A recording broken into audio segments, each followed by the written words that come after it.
remote waterways. The people who live there are mostly Afro-Colombian, like Laner, although there are indigenous people too. Small riverside communities are largely cut off from the outside world. This particular village, Boga, is tiny, just a few hundred inhabitants. But while Laner's upbringing was isolated, it wasn't lonely. His family was enormous. Desde pequeño yo me crié en un entorno, una familia. I was born in a very, very numerous family. We were 23 siblings. So I had to speak with my oldest brother, with my youngest siblings. I was the one in between all of them. What was life at home like with 23 siblings? That's a lot of siblings.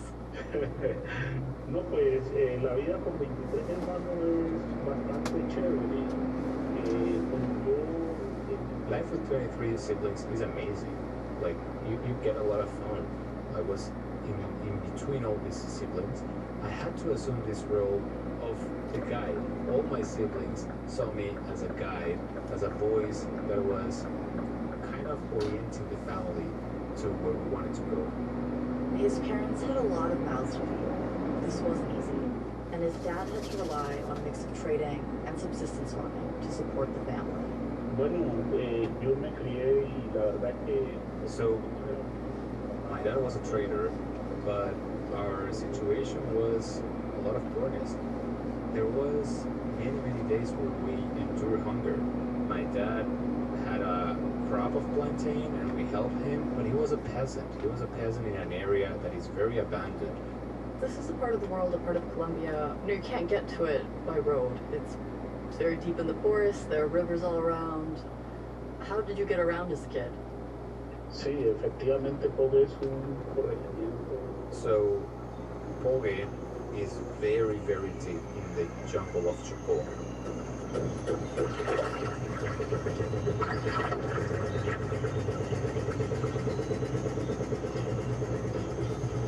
To get to Pogue, you have to take a canoe 8 hours up the Atrato River. And then, after those 8 hours, you have to take another one, 2 hours, to get to Pogue. So we're talking about 10 hours by river.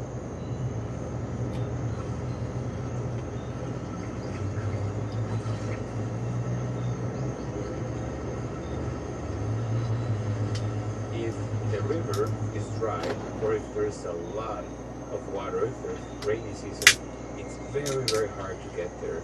And then sometimes when the water is very low, you have just to literally drag the canoe through the river, and that takes more time. And if there's a lot of water, sometimes you just cannot go there. So this is a very cut-off community. You know, there were no sort of outside government forces there. I mean, do you think that because it was so cut off, that this made the community closer, more tighter knit? You know, were people close? Bien, y eso es una de las cosas que yo más he Definitely. admirado. That's something that I miss and that I admire a lot from my community. This is a community where people are very close. For example, all the adults in the community were parents of the children. So any adult had the right to admonish, to correct, to provide guidance for a child that was going off the way, for example. And we all acknowledge and accept that. There was a lot of solidarity, there was a lot of generosity, and I think that part of it was because there was an absence of the state. How did people resolve disagreements or arguments between themselves in this community? Bueno, nosotros hemos sido There was a very important day in our community, 28th of December. This is the Innocents Party, that's how we call him in Colombia, El Día de los Inocentes. And what happened is that day, someone in the very early morning would go house by house getting food. Whatever food people wanted to donate, they would get it, and we would put it in a community table. The drums would start sounding, and everyone would come out of their houses, and the party would begin.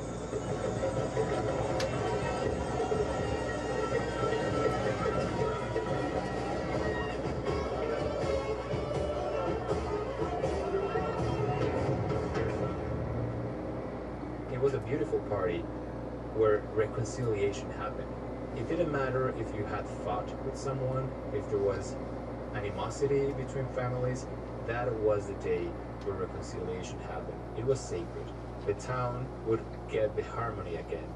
All of us in the community were experts in conflict resolution. We were experts in conflict resolution, and this was the space where that happened. So when it came to internal conflict, the community looked after itself just fine. But there was a wider conflict that was harder to deal with. Laner's community had to share the forest with outsiders, armed groups locked in a struggle that had lasted for decades. To break it down briefly, on one side you had the FARC, leftist revolutionary guerrillas who controlled large areas of rural Colombia. Their roots were idealistic, but over the years, the cause had degenerated. They relied on kidnapping and drug trafficking for financing. The FARC could be brutal to local civilians. On the other side, the paramilitaries, groups set up by landowners to suppress the guerrillas. These groups were unofficially backed by the army and the government in Bogota. They were also responsible for shocking brutality against civilians in the territories they controlled. Initially, when Laner was growing up, the villages were mostly left alone, but the forest was controlled by the FARC. Bueno, antes de eso, la guerrilla empezó a aparecer y hacer. Every now and then, the guerrilla would appear in a community, and they would arrive, and they would stay for a week, and they would call for meetings, and in those meetings, they would say, do you see that there's a lot of corruption? All these politicians, they're stealing your money, they're stealing your things. And sometimes they would do things for the town. Sometimes they would bring a cow, and they would kill the cow and give us meat. That was the discourse that they were giving. These guerrillas that came, were they made up of people from within your community? Were they outsiders? Were they people from neighboring communities? Like, who actually were they? No, la mayoría de la gente que llegaba allí. Most of them were not from our communities. Most of them were from the interior of the country. But they were not part of us. Later on, I understood that this territory was important for them. One, because they needed to control it to move arms, to make traffic of arms, but also because they would plan attacks in other regions, and then they would hide in our community. They would hide in the jungle, which was so remote. The FARC were a familiar presence. Relationships were even friendly at times. Incluso no teníamos. Usually at the beginning, if we were at school, for example, and a boat of the guerrilla was passing by the river, we had no problem, and we would just like jump in the boat of the guerrilla and get to our town. That was okay, that was normal, it was not a big deal. But one day, the guerrilla did something that changed everything. There was a group of young men in the town, and the guerrilla said that they were thieves. So they called everyone in the community to the plaza, and they gathered us there. They had the young men, they did a judgment of them, and they said that two of them were going to be killed in front of us. Bueno, afortunadamente la solidaridad con la comunidad y la unión que existía todavía logró. Fortunately, there was solidarity among the older people in town, my dad and others, and they talked to the guerrilla and they asked them, please don't do that, we know how to deal with this. And at the end, the guerrilla accepted, so there was a internal punishment, like we did some commitments with the guerrilla, we made some compromises, and fortunately, they were not killed. And from that day, I started feeling fear. That was the day when I felt unprotected. That was the day when I started feeling that I was in danger, that we were in danger. The guerrillas' enemy, the paramilitaries, were making their presence felt too. They set up checkpoints along the way.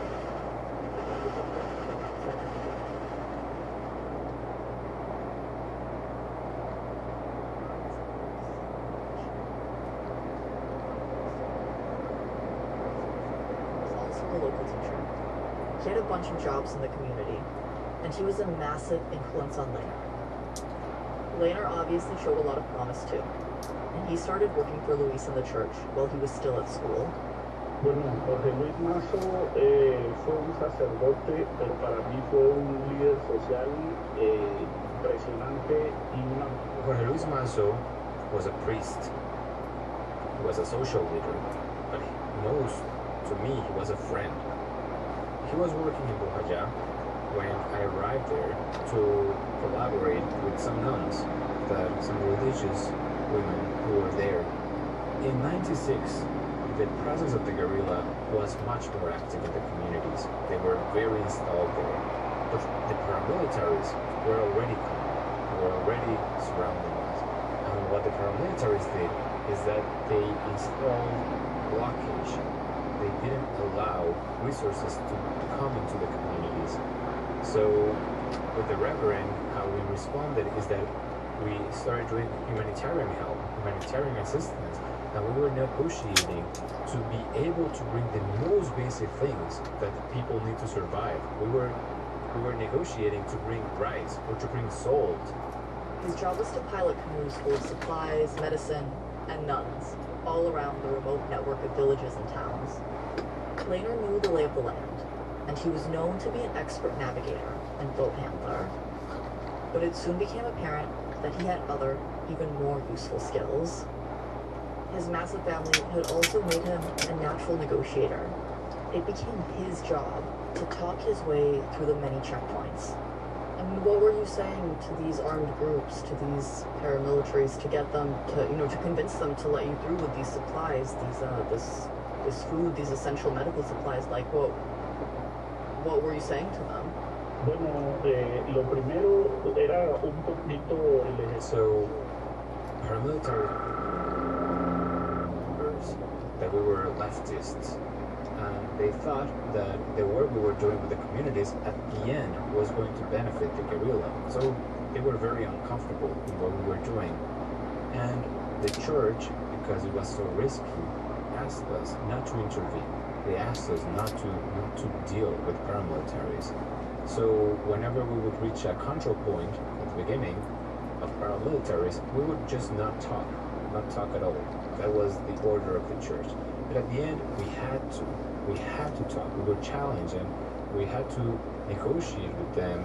But most of the times, these discussions with paramilitaries were at play with death. Like we were about to be killed. Bueno, fueron varios. Tengo uno en especial cuando nos retuvieron. I was driving the boat in the Atrato River, close to Villa del Fuerte. And there was a huge control point of the paramilitaries there.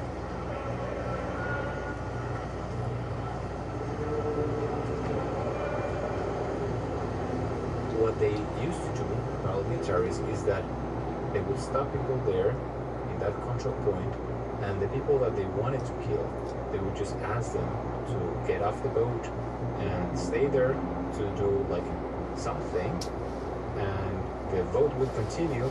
5 minutes later, you would be killed. So I was driving at 6 p.m. and they stopped us, and the paramilitary that was there wanted me to get off the boat. And I said, no, I'm not going to get off the boat. And he said, yes, you have to get off the boat.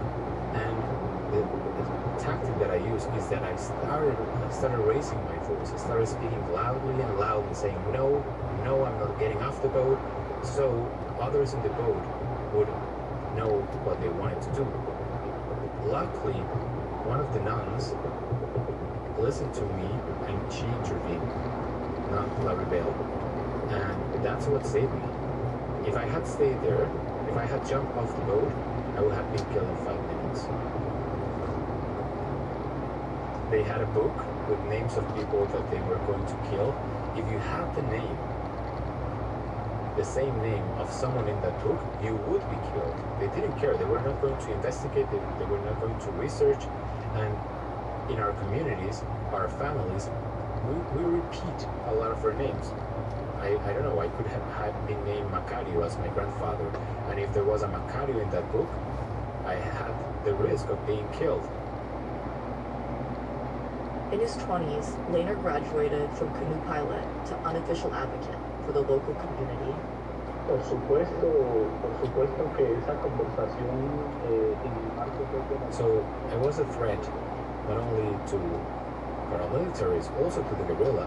I remember one day, the first disagreement we had with the guerrilla was when I found out that they were going to recruit 12 or 15 young men of a community, a neighbor community, and they were close to me. Like, I had seen those children playing soccer, running around the neighborhood. Like, I didn't like the idea of they going to join the guerrilla.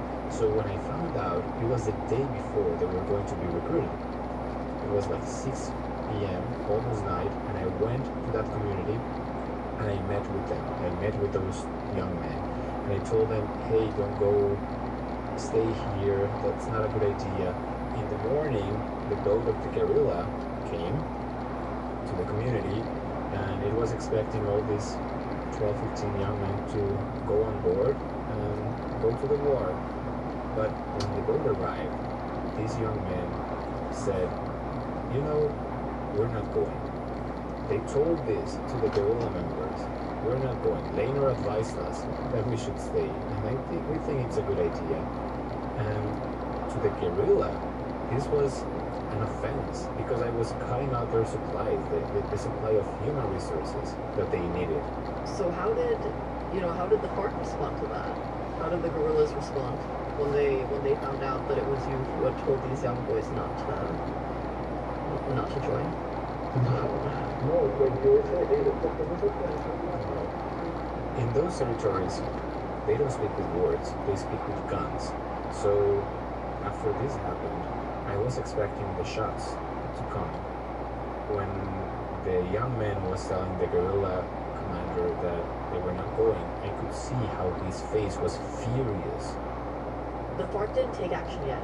The church afforded Lehner a certain amount of protection, but he didn't know how far he could push it. All the while, the nuns and Father Mazo became another, even larger family for Lehner. No, las hermanas para mí eran una maravilla. Yo recuerdo cuando iban a la... Nuns were wonderful. I would see them going to these communities, being with everyone, sharing what they had. They would share a pound of rice or a little bit of oil. There was a lot of solidarity coming out of them. And even with me and with the other collaborators that were with them, for example, at my house, I never celebrated a birthday. My family, my parents, they never threw a birthday party for me. It was impossible. It was unthinkable. It would be like a party every 2 weeks, right, with 24 kids. Exactly. There were so many of us. It was unthinkable. So I remember that the first time that someone celebrated a birthday party for me were these nuns. It was on March of '98. It was a dinner. We prepared a dinner. They made some jokes. And we needed that lighthearted moment because we were in the middle of the war, that celebrating that birthday was a moment where we were just relaxing and being together and remembering that there was something more. For a while, Father Mazo and the sisters walked that fine line between the armed groups. But in the late 90s, the paramilitary struck. Father Mazo had gone on a mission to get supplies 60 miles upriver at the town of Quito, the site of the nearest road connection. Bueno, en 1999... The river was very high. And his plan was to gather some food, to get some plastics for shelter, to gather things to bring to Puerto Blanco. When he was arriving to Quito, he was almost in the city, next to the hospital. A boat of paramilitaries crashed the boat where Father Jose Luis was in. They hit him. They hit exactly where he was sitting, and he died. He died. We searched the body for days. Eventually we found him. He hadn't drowned. He died because of the crash of this boat. It was hard. it was hard for me.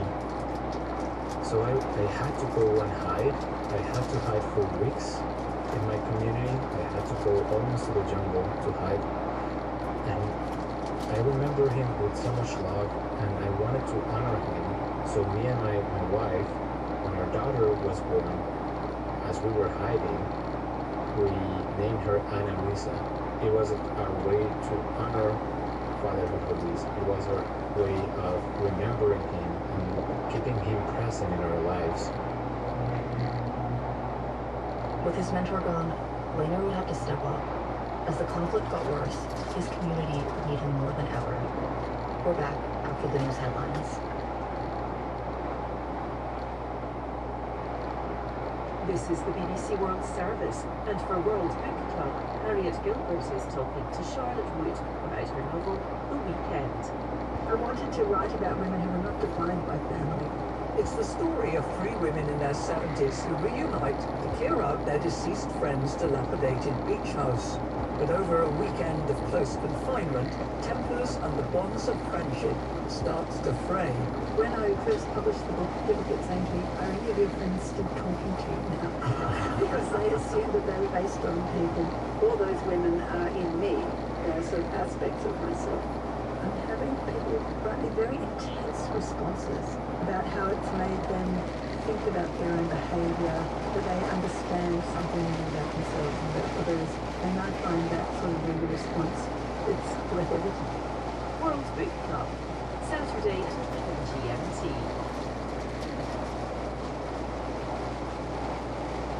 Coming up in part 2 of Outlook, Lehner Palacios is a community mediator in a region of Colombia which was collapsing into conflict. The guerrilla was there, and they were so also panicked that they wanted to kill us. They wanted to kill us by gunshots, and they wanted to kill us all. And we were, please don't kill us, don't kill us. After the dust settled, Lehner would have to try and help heal the scars of his community. That's on Outlook, after the news headlines.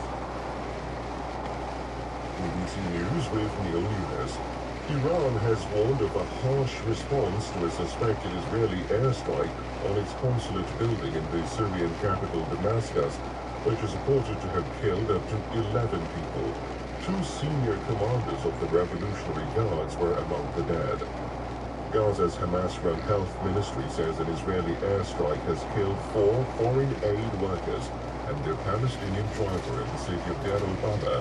It said the bodies of 5 wearing bulletproof vests bearing the logo of the World Central Kitchen arrived at hospital. Israel says it's investigating. The Qatar-funded television news channel Al Jazeera has strongly criticized Israel's Prime Minister Benjamin Netanyahu after the Israeli parliament passed a law giving the government powers to block Al Jazeera broadcasts. The former U.S. President Donald Trump has posted a $175 million bond in his New York civil fraud case.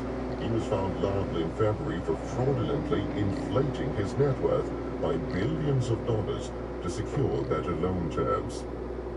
The highest court in the U.S. state of Florida has upheld a Republican-backed law that bans abortion after just 6 weeks of pregnancy.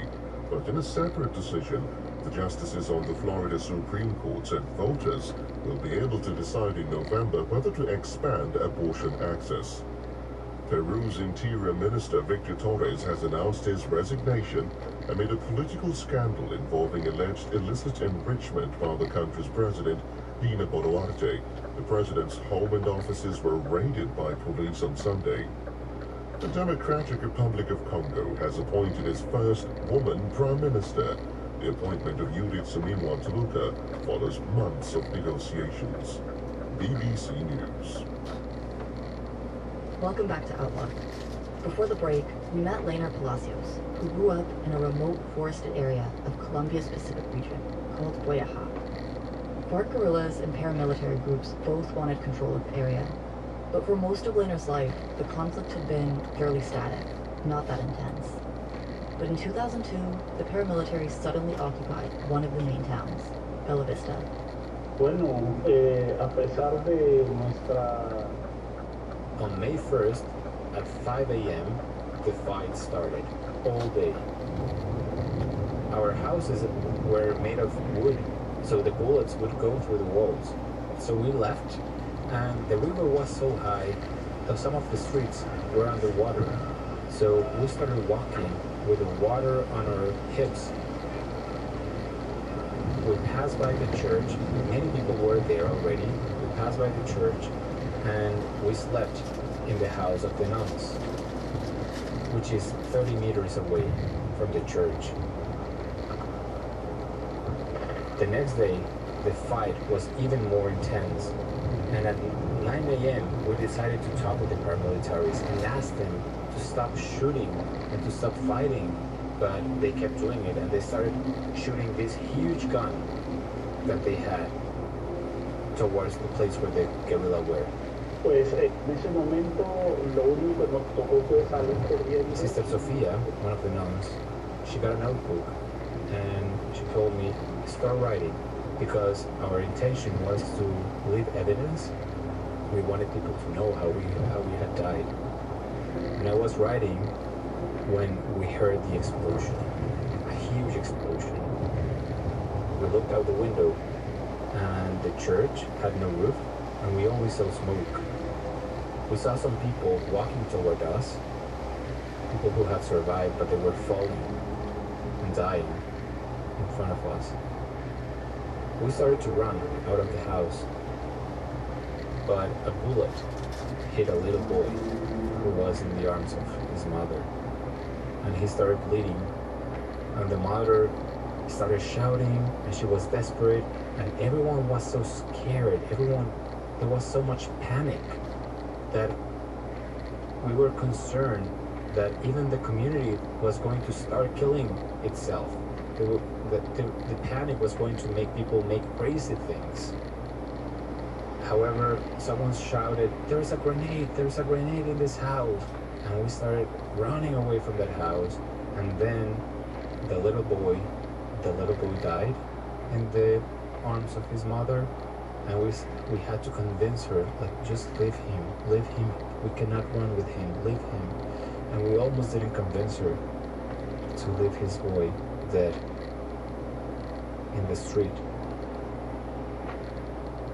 Again, bullets all over the place, bullets trying to hit us. So I jumped to the river with my daughter. I had to jump to the water with my daughter just to hide from the bullets, and my daughter almost drowned. Then we were able to arrive to another town, Vigía del Fuerte, and when we got there, the guerrilla was there, and they were so also panicked that they wanted to kill us. They wanted to kill us by gunshots, and they wanted to kill us all. And we were, please, don't kill us, don't kill us. The army arrived in the area by helicopter, and the guerrillas disappeared into the forest. The community was already devastated. The bombing of the church would come to be known as the Boy Hajam massacre, one of the most notorious atrocities in a long and very bloody conflict. There was a huge exodus out of the area. Lanar left too for a little while. It would take years for people to return. The town of Bella Vista itself was abandoned. It was like the tragedy had left an open wound on the place. A new settlement called Nuevo Bella Vista was built along the river. It's massive tragedy, right? Like 119 people killed in the bombing of this church, many of them children. It's a very small, tight-knit community. How did the community cope in the aftermath? Bueno, han sido varios. It's a community that is facing a lot of challenges. 60 young men have committed suicide after what happened. From December, 18 people have died from cancer. People who were inside the church in 2002. And we are worried and we're concerned not of another gas cylinder, but of cancer because of stress, because of trauma, killing ourselves. So this has been a very, very bumpy road to recover after that tragedy. After what happened, there were 3 massive displacements from Loja. 7,000 people left the territory.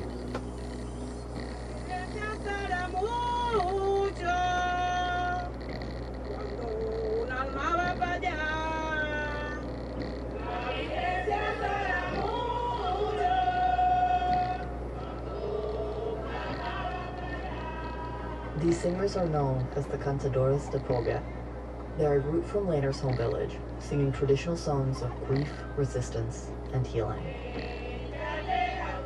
The community organized itself, and there is a very important role that traditional music have played in that process. Alabaos, which are songs, traditional songs, that has helped to recover social fabric.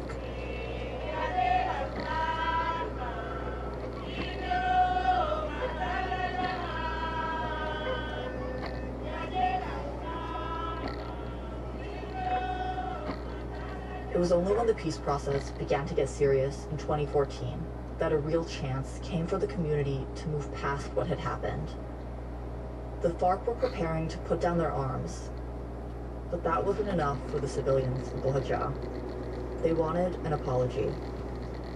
Laner was given the job of going to the guerrillas and demanding they say sorry. Bueno, en mi papel como facilitador de esta interlocución de la... So the community decided everything. They decided how that act was going to happen, to go. They told, if you want to ask forgiveness, you have to come here. You have to come to the place where the massacre happened, where you made this. And they also said, we want a space where we can say whatever we want as victims. We don't want to go through a script. We were not going to make one of these scenarios where people just read something. We just want an open mic to say whatever we want.